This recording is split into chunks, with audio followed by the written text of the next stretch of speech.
Hey guys, so for the first time in over 12 months, the Chinese company finally said something about the stock market and the Chinese economy in general.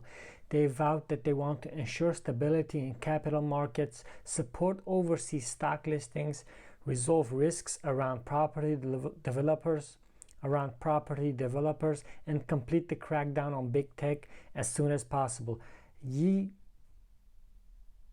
Yi Gang, the governor of the People's Bank of China, followed with a statement saying the central bank would help implement the policies, as did the banking watchdog. While the pledges from President Xi Jinping's government offered little clarity over what authorities may do to achieve their goals, it was the first time China publicly addressed investors' top concerns in one coordinated swoop. Now, personally, I think that this was all a hoax from the beginning. The Chinese government didn't say anything so that the stock market would crash so heavily in China. Stocks like Tencent, NIO, Xiaopeng, Liaoda, whatever these guys, the whole Chinese market crashed, and they let it crash. You know why? Because they could do stock buybacks, they could buy shares, insiders could buy more. Like, it was just a big hoax. It was just a big scam that China pulled off in the stock market. But as a NIO investor, as an Alibaba investor, as you guys all know, I'm happy because I was able to buy some more shares. And people that sold at these bottom prices, I don't have anything to say actually, because guys, this was just a hoax from the beginning. You could smell it coming from far. And I always say, if the Chinese stock market was going to be fully delisted from the US, we should expect World War III.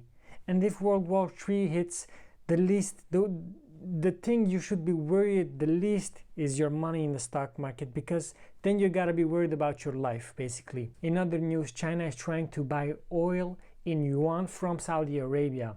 This is huge, guys. Currently, they're buying in the US dollars, as is any other country in the world. But if they are able to buy in yuan, then other countries will follow suit. And this is huge. The new world order will be set through China, guys. The US will be falling off, guys, from the plateau. So this is just huge news. And if this happens, China is going to be the strongest country in the world. Not for the first time, China is attempting to buy oil in yuan rather than dollars. And now it may have found a willing seller. Saudi Arabia, which sells a quarter of its exports to China, is considering making these sales in yuan. These negotiations, which have surged and ebbed over the last half decade, are not likely to fructify soon. For one, Saudi Arabia pegs its rial to the dollar, so any damage inadvertently dealt to the dollar will hurt its own currency. But the US geopolitical hegemony is based so significantly on the petrodollar, with 80% of global oil transactions denominated in dollars, that the question is ever present: what would the world look like if the petro yuan became the oil industry's currency of choice? Well, this is what you get, guys, when you're printing over 40% of all US dollars ever in the last 2 years. This is what you're getting. You're going to have a lot of destabilization, especially in the US and outside of the US. So that says a lot, guys. If the US is not able to maintain its petrodollars, if the US is not able to maintain its control over the world, it's all gonna be over, because China is controlling right now a lot of stuff, and they are the first economic power right now that is growing and is almost there to triumph over the US. The US is not good friends with Russia nor with China, and Russia and China are working together right now very strongly, as we can see from the war that's going on right now in Ukraine. But this, guys, is actually good news for the stock market, especially if we're talking about Chinese stocks, NIO, Xiaopeng, whatever it is, guys. Just look at NIO stock price. It surged again, and in the future it will go even more up. And I wouldn't be afraid if we're talking about delisting, because right now all those shares are also available in the Hong Kong market, in the Chinese market, especially right now if we're talking about NIO or Alibaba, it doesn't matter. They are all right now listed in China.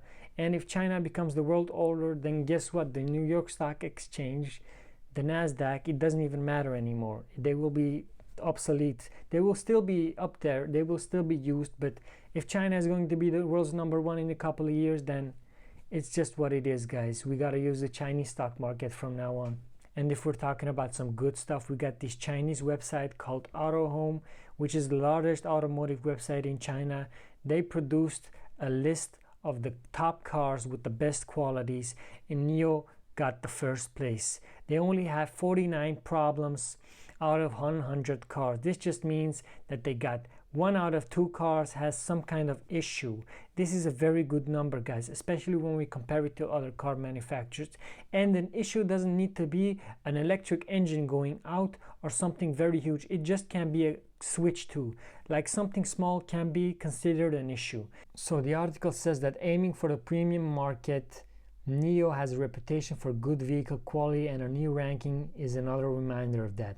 The number of failures per 100 new NIO vehicles is 49, the lowest of any car brand in China, and well below the industry average of 135, according to a ranking released March the 15th. The cars used in this ranking are new vehicles aged between 2 months and 12 months. We got Li Auto ranked 12th on the list with 102 failures per 100 vehicles.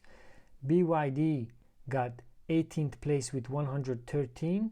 Tesla got 18th place with 133 failures, and the industry average is 135 failures per 100 cars.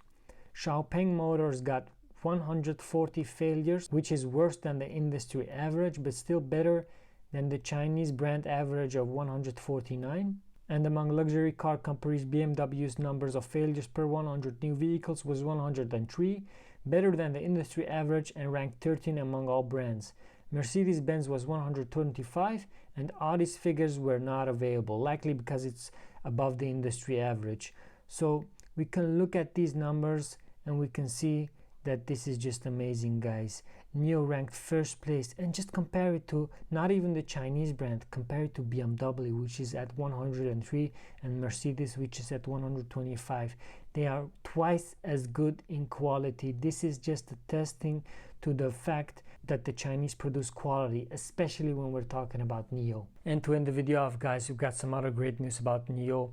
It's that Norway's central bank boosts its position in NIO and Li Auto, and it cuts its position in Xiaopeng in the last quarter of the last year, quarter 4. Norges Bank increased its position in NIO by 31%, and it increased its position in Li Auto by 990%, and it cuts its position in Xiaopeng by 20%. So I hope you guys stay faithful in NIO, stay faithful in the stock market, and don't forget, guys, staying strong in the market is very important in these days, especially with all the stuff going on in the world. I truly believe that NIO is a future value play.